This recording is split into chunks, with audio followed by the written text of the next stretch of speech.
యేసయ్య, మీరు నా హృదయంలోకి రండి, నా జీవితంలోని పాపం తీసివేయండి, నన్ను పరిశుద్ధినిగా నీతిమంతునిగా మీరు మార్చుకోండి.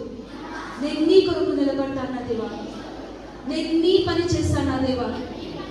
ఇతరులు నన్ను చూచినప్పుడు యేసయ్యను నా లోపల చూడాలి. నేను ఎలాంటి జీవితాన్ని నేను జీవిస్తాను యేసయ్య, నన్ను వాడుకో, నన్ను వాడుకోరా దేవా, నన్ను వాడుకోనండి. పరిశుద్ధాత్మ దేవా, నా హృదయంలోకి రండి. ఈ రోజు నుంచి నేను ఒక కొత్త జీవితాన్ని జీవించడానికి నాకు సహాయం చేయండి. యేసునామములో ప్రార్థిస్తున్నాము తండ్రి. ఆమేన్.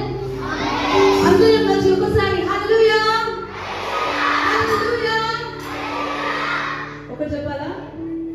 ఎప్పుడైతే దేవుని బిడ్డలు ఇట్లా వచ్చి మనం దేవుని స్తుతిస్తాం, దేవుని ఆరాధిస్తాడు, ఆ పరలోక రాజ్యం కూడా మనం చూసి రిజాయిస్ చేస్తుందంట. ఇట్ విల్ రిజాయిస్ అంటే సంతోషపడుతుందంట. మన యేసయ్య మనం చూసినప్పుడు ఆహా నా బిడ్డలు ఎంత మంచి, మనం ఈ లోకంలో ఉన్నందుకే ఇందుకే ఉన్నాం. మనం ఆయనని స్తుతించడానికి, ఆయనని ఆరాధించడానికి, ఆయన కొరకు జీవించడానికి, ఆయన ఏదైతే ఈ లోకంలో చేయాలనుకుంటున్నాడో ఆ పనిని మనం చేయడానికి ఈ లోకంలో ఉన్నాం. ఇది ఒకటి చెప్పి నేను సందీపనకి కానిస్తాను. ఎంతమందికి ఇక్కడ మోసెస్ తెలుసు?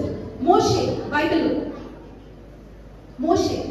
ఎంతమందికి ఇక్కడ జోషువా ఇంకా కేలేబ్ తెలుసు? యెహోషువ ఇంకా కాలేబ్, యెహోషువ ఇంకా కాలేబ్ తెలుదా?